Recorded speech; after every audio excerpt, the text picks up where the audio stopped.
Hi friends, welcome to Samayal Saadham channel.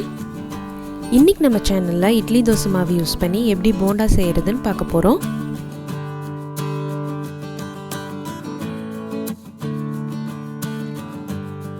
நம்ம சேனல்ல upload பண்ற வீடியோஸ் எல்லாமே போட்ட உடனே உங்களுக்கு நோட்டிஃபிகேஷனா வரணும்னா கீழ இருக்க subscribe பட்டனை கிளிக் பண்ணிட்டு பக்கத்துல இருக்க பெல் ஐகானையும் கிளிக் பண்ணிக்கோங்க.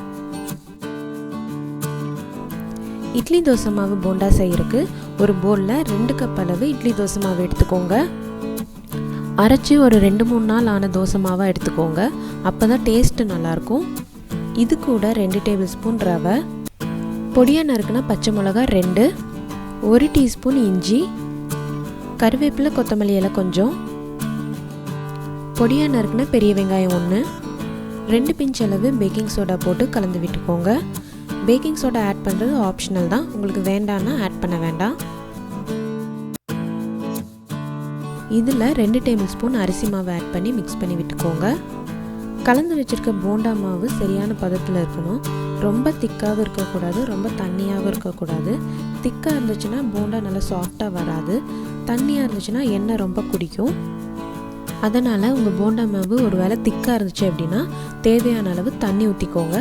இல்லை தண்ணியாக இருக்குது அப்படின்னா அதுக்கு தகுந்தாப்புல அரிசி மாவை ஆட் பண்ணி மிக்ஸ் பண்ணி விட்டுக்கோங்க.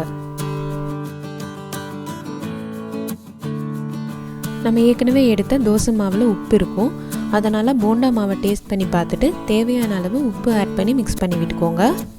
போண்டா மாவு இப்போ ரெடி ஆயிடுச்சு. ஒரு 10 நிமிஷத்துக்கு இதை ஊற விட்டுறலாம். போண்டா பொரிக்கிறதுக்கு தேவையான அளவு எண்ணெய் ஊற்றி சூடு பண்ணிக்கோங்க. எண்ணெய் நல்லா காஞ்சிருச்சு. கொஞ்சம் கொஞ்சமாக மாவை கிள்ளி போட்டுக்கோங்க. ரொம்ப பெருசாக போண்டா போட்டிங்கன்னா உள்ளே வேகாது. மீடியம் ஃப்ளேமில் எல்லா போண்டாவையும் ஃப்ரை பண்ணி எடுத்துக்கலாம்.